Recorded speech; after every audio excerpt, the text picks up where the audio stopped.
Hello guys, मैं हूं Aryan. Guys, आज के इस वीडियो में हम आपको बताएंगे कि किस तरह से आप यूनियन बैंक ऑफ इंडिया के savings account opening form fill up कर पाएंगे। बहुत ही आसान प्रोसेस है, तो स्टेप बाय स्टेप कंप्लीट जानकारी आपको देंगे। लेकिन इससे पहले अगर आप इस चैनल पर पहली बार आए हैं तो काइंडली चैनल को सब्सक्राइब करें और वीडियो को बिना स्किप किए एंड तक ज़रूर देखें।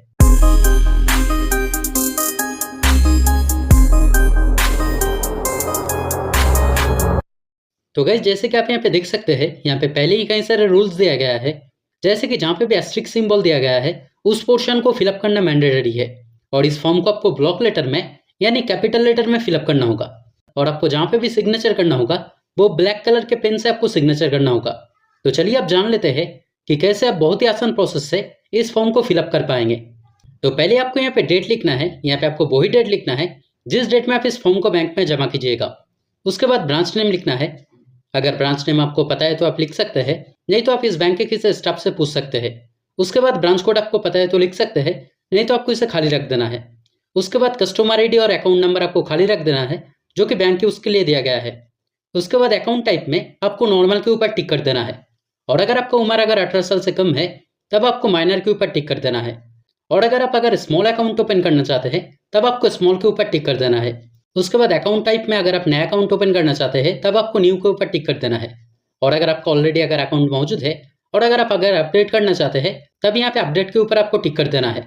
सेंट्रल केवाईसी नंबर अगर आपके पास मौजूद है तो आप लिख सकते हैं, नहीं तो आपको इसे खाली रख देना है। अगर आप इस बैंक का स्टाफ है तब यहाँ पे आपको स्टाफ के ऊपर टिक कर देना है और यहाँ पे पीएफ नंबर आपको लिख देना है, नहीं तो आपको इसे खाली रख देना है। उसके बाद आपको यहाँ पे अपना नाम लिखना है। यहाँ पे आपको वही नाम लिखना है जो नाम आपका आईडी प्रूफ में है। तो पहले यहाँ पे आपको फर्स्ट नेम, अगर आपका मिडिल नेम है तो मिडिल नेम, उसके बाद लास्ट नेम लिखना है।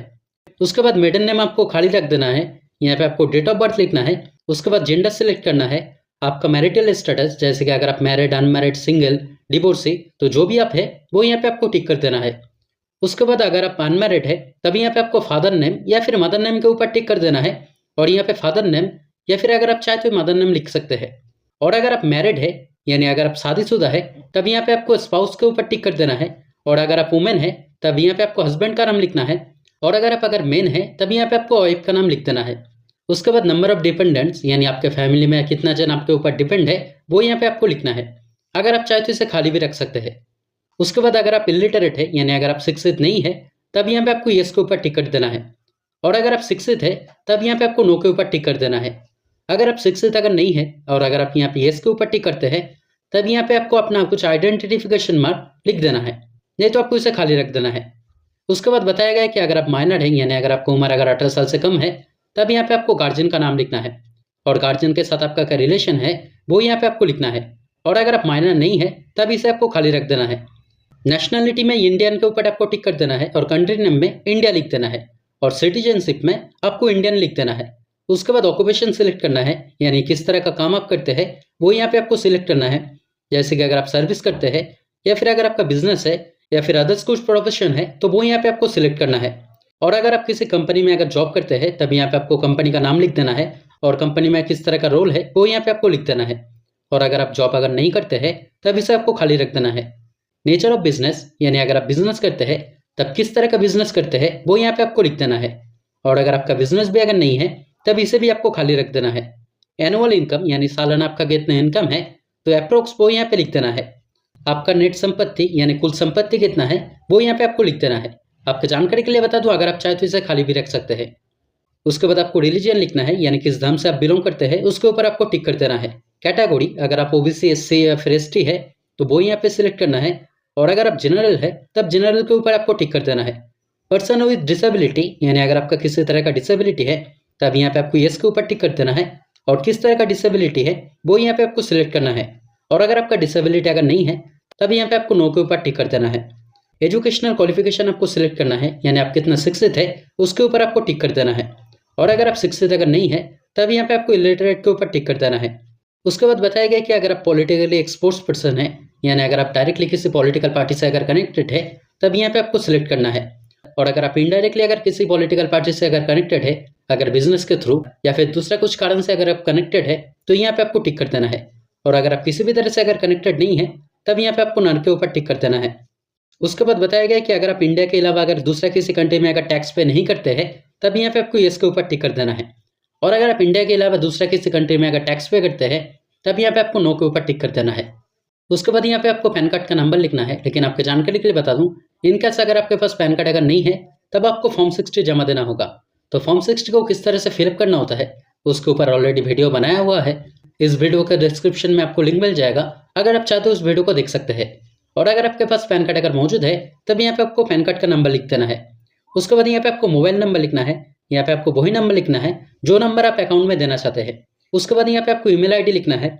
उसके बाद अगर आपका घर का या फिर ऑफिस का अगर कोई टेलीफोन नंबर है तो वो अगर आप चाहे तो यहाँ पे लिख सकते हैं, नहीं तो आपको इसे खाली रख देना है। उसके बाद आपको नेक्स्ट पेज में आ जाना है। उसके बाद आइडेंटिटी प्रूफ के तौर पे यहाँ पे जो भी डॉक्यूमेंट है इनमें से कोई एक डॉक्यूमेंट का इन्फॉर्मेशन आपको देना है। जैसे कि मेरे पास आधार कार्ड है, इसलिए मैंने आधार के ऊपर टिक कर दिया है और मेरा आधार कार्ड का नंबर यहाँ पे लिख दिया है। उसके बाद जिस तरह की भी आइडेंटिटी प्रूफ आप यहाँ पे सिलेक्ट करते हैं वो कहाँ से इशू होता है वो यहाँ पे आपको लिखना है। जैसे कि इस सिचुएशन में मैंने आधार कार्ड सिलेक्ट किया है तो आधार कार्ड इशू होता है UIDAI से, तो वो मैंने यहाँ पे लिख दिया है। उसके बाद इशू डेट और एक्सपायरी डेट आपको खाली रख देना है। उसके बाद यहाँ पे आपको एड्रेस लिखना है, जैसे कि अगर आपका करंट एड्रेस, परमानेंट एड्रेस या फिर अगर आपका ओवरसीज का एड्रेस है तो वो अगर आप चाहे तो यहाँ पे सिलेक्ट कर सकते हैं। उसके बाद एड्रेस टाइप, यानी अगर आपका घर या फिर बिजनेस अगर दोनों एक ही जगह पे है तब इसके ऊपर आपको टिक कर देना है। अगर आप सिर्फ घर का एड्रेस देना चाहते हैं तब यहाँ पे आपको टिक कर देना है। अगर आप बिजनेस का एड्रेस देना चाहते हैं तब यहाँ पे आपको टिक कर देना है। तो जैसे कि मैं यहाँ पे घर का एड्रेस देना चाहता हूँ इसलिए मैंने यहाँ पे टिक कर दिया है। उसके बाद कंप्लीट एड्रेस आपको यहाँ पे लिखना है, जैसे कि सिटी और village, district, state, pin code और कंट्री नेम में आपको इंडिया लिख देना है। उसके बाद बताया गया कि अगर आपका करंट एड्रेस और परमानेंट एड्रेस अगर सेम ही है तब इसके ऊपर आपको टिक कर देना है और यहाँ पे आपको फिर से एड्रेस लिखने की ज़रूरत नहीं है। लेकिन अगर आपका करंट एड्रेस और परमानेंट एड्रेस अगर अलग है तब यहाँ पे अगर आप चाहे तो वो एड्रेस अलग से लिख सकते हैं। उसके बाद यहाँ पे बताया गया है कि आपका आईडी प्रूफ में जो एड्रेस है और आपने यहाँ पे जो एड्रेस लिखा है अगर दोनों सेम है तब इसे आपको खाली रख देना है। लेकिन अगर आपका आईडी प्रूफ में जो एड्रेस है और आप ऊपर जो एड्रेस लिखे हैं अगर दोनों अगर अलग है तब यहाँ पे आपको कोई एक डॉक्यूमेंट अलग से देना होगा। जैसे कि अगर आप चाहे तो यूटिलिटी बिल दे सकते हैं, तो पहले आपको यहाँ पे टिक कर देना है और यहाँ पे आपको यूटिलिटी बिल का नंबर लिख देना है। उसके बाद यहाँ पे आपको वही डेट लिखना है जिस डेट में आप इस फॉर्म को बैंक में जमा कीजिएगा। उसके बाद आपको यहाँ पे एक पासपोर्ट साइज फोटो अटैच कर देना है। उसके बाद यहाँ पे आपको सिग्नेचर करना होगा और जैसे कि हमने आपको पहले ही बताया है कि ब्लैक कलर के पेन से आपको सिग्नेचर करना होगा। और आपके जानकारी के लिए बता दूं, अगर आप सिग्नेचर करना अगर नहीं जानते हैं तब अगर आप चाहे तो थंब इम्प्रेशन यानी अंगूठे का छाप भी दे सकते हैं। लेकिन अगर आप सिग्नेचर करना अगर जानते हैं तब यहाँ पे थंब इम्प्रेशन देने की जरूरत नहीं है। उसके बाद यहाँ पे आपको प्लेस लिखना है, प्लेस के जगह में अगर आप चाहे तो ब्रांच एड्रेस लिख सकते हैं। उसके बाद यहाँ पे आपको डेट लिखना है, यहाँ पे आपको वही डेट लिखना है जिस डेट में आप इस फॉर्म को बैंक में जमा कीजिएगा। उसके बाद बाकी जो पोर्शन दिया गया है वो बैंक के उसके लिए दिया गया है, तो इस पोर्शन में आपको कुछ और फिलअप करने की जरूरत नहीं है। उसके बाद आपको नेक्स्ट पेज में आ जाना है, तो इस पोर्शन को भी आपको खाली रख देना है क्योंकि इसे भी बैंक के उसके लिए दिया गया है। टाइप ऑफ अकाउंट में अगर आप नॉर्मल सेविंग्स अकाउंट ओपन करना चाहते हैं तब सेविंग्स बैंक अकाउंट के ऊपर आपको टिक कर देना है। मोड ऑफ ऑपरेशन यानी अगर आप अपना सेविंग्स अकाउंट अगर खुद ही यूज करना चाहते हैं तब सेल्फ के ऊपर आपको टिक कर देना है। उसके बाद बताया गया कि सेविंग्स अकाउंट से किस तरह का सर्विस आप लेना चाहते हैं। तो पहले यहाँ पे डेबिट कार्ड के बारे में बताया गया है, तो अगर आप डेबिट कार्ड अगर लेना चाहते हैं तो यहाँ पे आपको फर्स्ट एप्लीकेंट में येस के ऊपर टिक कर देना है। और आपके जानकारी के लिए बता दूं, अगर आप किसी के साथ अगर जॉइंट अकाउंट ओपन करना चाहते हैं और अगर आप दूसरे व्यक्ति के लिए भी अगर डेबिट कार्ड लेना चाहते हैं तब सेकंड एप्लीकेंट में आपको येस के ऊपर टिक कर देना है। लेकिन अगर आप सिंगल अकाउंट ओपन करना चाहते हैं और खुद के लिए डेबिट कार्ड लेना चाहते हैं तब यहाँ पे सिर्फ आपको फर्स्ट एप्लीकेंट में येस के ऊपर टिक कर देना है। उसके बाद यहाँ पे बताया गया कि डेबिट कार्ड के ऊपर कौन सा नाम आप प्रिंट करना चाहते हैं, तो मेरा जो एक्चुअल नाम है मैंने वही नाम यहाँ पे लिख दिया है। उसके बाद यहाँ पे सेकंड जो ऑप्शन दिया गया है वो जॉइंट अकाउंट के लिए दिया गया है, यानी अगर आप किसी के साथ अगर जॉइंट अकाउंट ओपन करते हैं और दूसरे व्यक्ति के लिए भी अगर डेबिट कार्ड लेना चाहते हैं तब उनका नाम आपको यहाँ पे लिख देना है, नहीं तो आपको इसे खाली रख देना है। उसके बाद बताया गया कि किस तरह का कार्ड आप लेना चाहते हैं, जैसे कि रुपे, वीजा और मास्टर कार्ड का ऑप्शन दिया गया है।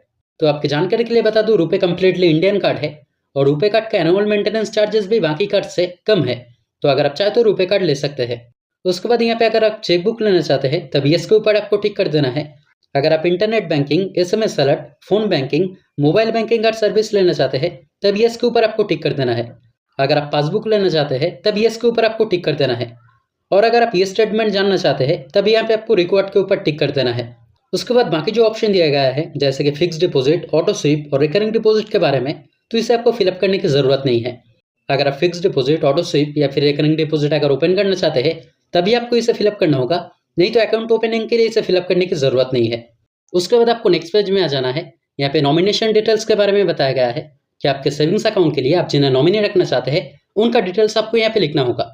तो पहले आपको यहाँ पे रजिस्ट्रेशन नंबर खाली रख देना है। यहाँ पे आपको पहले अपना खुद का नाम लिखना है। उसके बाद यहाँ पे ब्रांच नेम और ब्रांच एड्रेस लिखना है। उसके बाद बताया गया कि अगर आपका नॉमिनी का नाम अगर आप अपने पासबुक में अगर प्रिंट करना चाहते हैं तब यहाँ पे आपको टिक कर देना है, और अगर आप प्रिंट नहीं करना चाहते हैं तब इसे आपको खाली रख देना है। टाइप ऑफ डिपॉजिट में आपको सेविंग्स अकाउंट लिख देना है और अकाउंट नंबर आपको खाली रख देना है। उसके बाद यहाँ पे आपको नॉमिनी का नाम लिखना है, यानी आप जिन्हें नॉमिनी रखना चाहते हैं उनका नाम आपको यहाँ पे लिख देना है। उसके बाद यहाँ पे आपको नॉमिनी का मोबाइल नंबर लिखना है। उसके बाद नॉमिनी के साथ आपका क्या रिलेशन है वो यहाँ पे लिखना होगा। जैसे कि इस सिचुएशन में मैंने जिन्हें नॉमिनी रखा है वो मेरा बड़ा भाई है, इसलिए मैंने यहाँ पे एल्डर ब्रदर लिख दिया है। उसके बाद यहाँ पे आपको नॉमिनी का एज लिखना है। उसके बाद बताया गया कि अगर आपका नॉमिनी अगर माइनर है, यानी अगर आपका नॉमिनी का उम्र अगर 18 साल से कम है तब यहाँ पे आपको नॉमिनी का डेट ऑफ बर्थ लिखना होगा, और अगर आपका नॉमिनी अगर माइनर नहीं है तब इसे आपको खाली रख देना है। तो इस सिचुएशन में मैंने जिन्हें नॉमिनी रखा है वो माइनर नहीं है, तो मुझे इसे फिलअप करने की जरूरत नहीं है। उसके बाद फिर से यहाँ पे बताया गया है कि अगर आपका नॉमिनी अगर माइनर है तब यहाँ पे आपको किसी को विटनेस रखना होगा, तो इस सिचुएशन में मुझे इसे भी फिलअप नहीं करना होगा। लेकिन अगर आप किसी माइनर को अगर नॉमिनी रखते हैं तब यहाँ पे आपको किसी को विटनेस रखना होगा। तो जैसे कि पहले आपको यहाँ पे विटनेस का नाम, विटनेस का एज और विटनेस का एड्रेस लिख देना है। उसके बाद यहाँ पे आपको सिग्नेचर करना होगा। लेकिन आपकी जानकारी के लिए बता दूं, अगर आप सिग्नेचर करना अगर नहीं जानते हैं तब अगर आप चाहे तो थंब इम्प्रेशन यानी अंगूठे का छाप भी दे सकते हैं। लेकिन अगर आप यहाँ पे थंब इम्प्रेशन देते हैं तब 2 जन को आपको यहाँ पे विटनेस रखना होगा। तो पहले यहाँ पे विटनेस का नाम लिखना है, उसके बाद विटनेस का एड्रेस लिखना है, और जो विटनेस रहेगा उन्हें यहाँ पे सिग्नेचर करना होगा। ठीक इसी तरह से सेकंड विटनेस का कॉलम भी आपको फिलअप करना होगा। लेकिन अगर आप सिग्नेचर करना अगर जानते हैं तब इसे आपको खाली रख देना है। और इस पोर्शन को दिया गया है जॉइंट अकाउंट के लिए। तो अगर आप किसी के साथ अगर जॉइंट अकाउंट ओपन करना चाहते हैं तब दूसरे व्यक्ति को यहाँ पे सिग्नेचर करना होगा, नहीं तो आपको इसे खाली रख देना है। उसके बाद यहाँ पे आपको वही डेट लिखना है जिस डेट में आप इस फॉर्म को बैंक में जमा कीजिएगा, और प्लेस के जगह में अगर आप चाहे तो ब्रांच एड्रेस लिख सकते हैं। उसके बाद यहाँ पे फिर से सिग्नेचर करना होगा, और अगर आप किसी के साथ अगर जॉइंट अकाउंट ओपन करना चाहते हैं तब दूसरे व्यक्ति को यहाँ पे सिग्नेचर कर देना है। उसके बाद यहाँ पे आपको प्लेस लिखना है, प्लेस के जगह में अगर आप चाहे तो ब्रांच एड्रेस लिख सकते हैं। उसके बाद यहाँ पे आपको डेट लिखना है, यहाँ पे आपको वही डेट लिखना है जिस डेट में आप इस फॉर्म को बैंक पे जमा कीजिएगा। उसके बाद यहाँ पे आपको सिग्नेचर करना होगा, और अगर आप जॉइंट अकाउंट अगर ओपन करना चाहते हैं तब दूसरे व्यक्ति को यहाँ पे सिग्नेचर करना होगा, नहीं तो आपको इसे खाली रख देना है। उसके बाद बाकी जो पोर्शन दिया गया है वो बैंक के उसके लिए दिया गया है, यानी बाकी पोर्शन में आपको कुछ और फिलअप करने की जरूरत नहीं है। उसके बाद आपको नेक्स्ट पेज में आ जाना है। यहाँ पे कई सारे टर्म्स एंड कंडीशन दिया गया है, तो इसे एक बार आपको रीड कर लेना है, और नीचे यहाँ पे आपको सिग्नेचर कर देना है। और अगर आप किसी के साथ अगर जॉइंट अकाउंट ओपन करना चाहते हैं तब दूसरे व्यक्ति को यहाँ पे सिग्नेचर करना होगा, नहीं तो आपको इसे खाली रख देना है। उसके बाद एक्नॉलेजमेंट आपको खाली रख देना है, जो कि बैंक के उसके लिए दिया गया है। उसके बाद आपको इस पेज में आ जाना है। यहाँ पे सेविंग्स अकाउंट से रिलेटेड कई सारे रूल्स दिया गया है, तो इसे भी एक बार आपको रीड कर लेना है, और नीचे यहाँ पे आपको सिग्नेचर कर देना है। और दूसरा जो ऑप्शन दिया गया है वो जॉइंट अकाउंट के लिए दिया गया है, यानी अगर आप किसी के साथ अगर जॉइंट अकाउंट ओपन करना चाहते हैं तब उन्हें यहाँ पे सिग्नेचर करना होगा, नहीं तो आपको इसे खाली रख देना है। और लास्ट में आपकी जानकारी के लिए बता दूं, इस फॉर्म के साथ आपके पास 2 कॉपी पासपोर्ट साइज फोटो रहना जरूरी है, और आइडेंटिटी प्रूफ के तौर पे आधार कार्ड या फिर कोई एक आइडेंटिटी प्रूफ आपके पास रहना जरूरी है। और अगर आपके पास पैन कार्ड अगर मौजूद है तो बहुत अच्छा बात है, लेकिन अगर आपके पास पैन कार्ड अगर नहीं है तब अगर आप चाहे तो फॉर्म 60 जमा दे सकते हैं। और अकाउंट ओपनिंग के लिए कितना अमाउंट लगेगा वो डिपेंड करता है कि किस तरह का अकाउंट आप ओपन करना चाहते हैं। तो मैं आपको यही सजेस्ट करना चाहूँगा कि अकाउंट ओपनिंग के लिए कितना अमाउंट लगेगा वो आप इस बैंक के किसी स्टेप से पूछ सकते हैं। तो दोस्तों आज की वीडियो में इतना ही। उम्मीद करते हैं वीडियो आपके लिए हेल्पफुल रहा। अगर फिर भी कोई डाउट रहे तो कमेंट करके ज़रूर बताएं, मैं आपका कमेंट का रिप्लाई ज़रूर करूँगा। और अगर वीडियो पसंद आए तो लाइक और शेयर करें, और इस तरह के वीडियो देखने के लिए चैनल को ज़रूर सब्सक्राइब करें। Thank you.